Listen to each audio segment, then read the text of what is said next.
That isn't what his own book, The Art of the Deal, would tell you. I think he overestimates Putin's strength compared to the United States, but that is the tactic he's pursuing. But in the end, when they come to the table, he can't afford, for his own reputation, for this to be a defeat for Ukraine and a victory for Putin. And that is going to require really skillful diplomacy to achieve. I'm delighted to say we are now joined by a former National Security Advisor and Cabinet Secretary, Mark Sedwill. Good morning, Mark.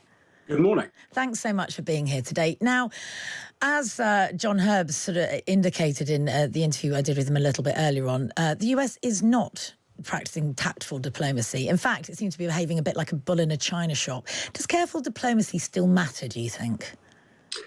Yes, it does. Because in the end, if there is going to be a ceasefire, some kind of deal in Ukraine, then it's going to be hard to put together, and it is going to take really careful diplomacy to do that. Keith Kellogg, as you've heard already, knows that. He's navigating the challenges of all the noise coming out of Washington. And it's clear that what President Trump is trying to do is force the Ukrainians to the table and entice the Russians to the table. That isn't what his own book, The Art of the Deal, would tell you. I think he overestimates Putin's strength compared to the United States, but that is the tactic he's pursuing. But in the end, when they come to the table, he can't afford, for his own reputation, for this to be a defeat for Ukraine and a victory for Putin. And that is going to require really skillful diplomacy to achieve. Ben Wallace has also been speaking this weekend, saying that we'll be fine if the US does leave NATO. Does that sound realistic to you? I don't think we should underestimate the impact of the US stepping back from NATO. I don't think, by the way, there's much risk of them withdrawing altogether. That isn't straightforward, and there's a strong commitment on both sides of the aisle, including national security Republicans, to maintain the commitment to NATO and indeed to America's Pacific allies. Let's not forget, NATO nations came to the aid of the United States after 9/11 in Iraq and in Afghanistan, and many Republicans remember that. The Trump administration would be well advised to do so as well. But of course, we do need to recognize that the United States might step back either through choice under President Trump or through force of circumstances if there's a crisis with China. And we need to do more ourselves in Europe for our own security. And paradoxically, in a way, we've got a better chance of keeping the Americans engaged if they believe that we are shouldering the burden and not essentially resting entirely on them.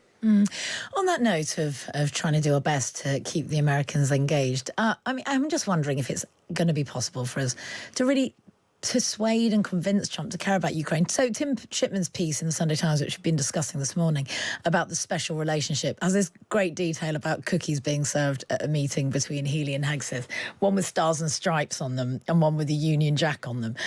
Forgive me for just running with the biscuit analogy, but is the special relationship any more substantial than biscuits, and will it crumble if we dunk it in a hot drink? Well, so sticking with your analogy, I'm not sure biscuits with what looked like almost 100% sugar on top of them is a good analogy for the special relationship. It needs protein and fiber to it. And it really does have that, actually.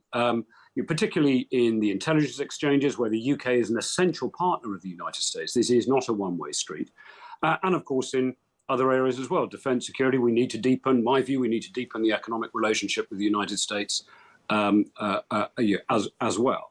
But of course, it has its ups and downs. The political relationship matters. What's at its heart, though, is the intelligence and defense relationship, and that remains solid. And we have to work very hard to make sure that's the case. And how much of a hindrance to those, very special and important relationships, as you say, are comments like those made by J.D. Vance this week, relating to defence, making comments about random countries that haven't fought a war for 30 or 40 years, which Jeremy Clarkson talks about very well today in his column in the Sunday Times. Look, it was foolish and offensive, frankly, to make that kind of remark. And of course, he then did a handbrake turn when he was challenged over which countries he was talking about. Let's not forget that NATO nations, 50 nations, came together to support the United States after 9/11 in Afghanistan and Iraq. I was in Afghanistan when the coalition became 50 nations strong. And countries like the United Kingdom, Denmark and others although we had fewer troops on the ground, actually had a higher rate of casualties. Not the absolute number, but a higher rate of casualties. In other words, our troops were in more danger than American forces, and we sacrificed a great deal in support of our collective security because we recognized that the 9/11 attacks were not just an attack on the United States, but were an attack on all of us. And people like J.D. Vance, who has a military background, would be well advised to remember that, and well advised to remember that America's allies are a source of American strength. Thank you, Mark. Now, Mark, you are a man of much expertise on many subjects, so I do want to just also ask you about the civil service story this morning. The government is going really hard on the civil service today and saying that it's planning to make it easier to sack civil servants for underperforming, with Cabinet Minister Pat McFadden saying he'll have to disrupt the status quo to achieve a modern state. Is there any fat to trim in the civil service? Well, the civil service and the public service as a whole, I think we sometimes confuse the two. The civil service is about 10% of the public service as a whole, which is several million people. And both have grown quite substantially since the end of the pandemic. And I think, therefore, it's entirely legitimate for government to be looking at the size of the civil service and the wider public service, to be looking at whether new technology can be applied to reduce the number of people and do things more efficiently. I talked about this myself in my farewell lecture, which is what, 4.5 years ago, nearly 5 years ago now, when I said, if we apply technology, we can reduce the number of people doing the sort of bulk processing jobs, just churning through casework and so on, in tax and benefits and elsewhere. AI should be able to help with that. And at the same time, release some resources, not only to just cut costs overall, but to be able to provide a better service to those people with complex needs who really need a bespoke service with human contact face-to-face, who are most dependent upon the state. So I think it's absolutely right to drive radical reform. It's obviously best done if you can enthuse people about the agenda rather than making them feel under the cosh. And I would be advising a positive narrative about reform that's about serving the citizen, rather than a sort of pseudo-Trump, pseudo-Musk kind of narrative about red tape and all the rest of it. Yeah, we definitely don't need a Doge necessarily, do we? You mentioned that your leaving speech was 4.5 years ago, Mark. And you were Cabinet Secretary 5 years ago when the pandemic began. There's a story in The Observer this morning saying that Britain's response to the pandemic was among the worst of any rich nation, that we spent more, but we ended up with bigger drops in really important things like life expectancy, and that more people are now too sick to work. It's a big question, but if you can do it with about a minute or two. How did we fail and why did we fail, Mark? Well, I don't know that we did. And that, in a sense, is what the public inquiry, the Hallett inquiry, is designed to try to get to. There are underlying factors. I'm not a medical expert, but there are underlying factors in this around the age profile of our population, rates of obesity, rates of other conditions, which will have had an effect. And so I think we just have to be really careful not to choose particular measures and say, oh, we did worse on this and we did worse. We did worse on Mark, that. I mean, that's quite. It's quite a lot of measures. I don't think. I would want to wait for the. I'd want to wait for the inquiry. But we are saying, we've got larger drops in life expectancy, more people too sick to work, huge levels of homelessness and soaring mental health problems among young people.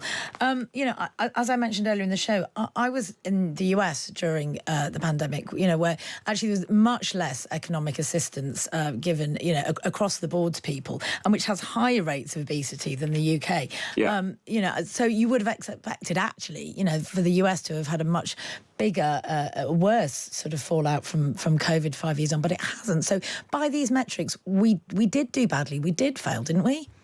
Well, I don't know that all of those things you can necessarily root to the pandemic as the cause. I mean, you're right to point to the fact that we have very high levels now of people on sickness benefit and not working. And I know there've been a lot of conversations about that over the past week. Because I'm not sure that is because of the pandemic. There are some structural issues, definitely, in the British economy and in the British labour market that need to be addressed. We need to get more people back into work. It's good for their health, and of course, it's good for the economy. There are high rates of mental health issues. I don't know that one can necessarily say all of those things are because of the pandemic. Some of those things were quite long-standing. We've had flatlining productivity essentially since the financial crisis, and so there are some big structural questions. And it's an easy hit to say somehow or other we got the pandemic wrong. Actually, some of these things are deep in our economy and society and need to be addressed. Mark, thank you so much for your time this morning. We really appreciate it. That's Mark Sedwill, Lord Sedwill, a former National Security Advisor and Cabinet Secretary.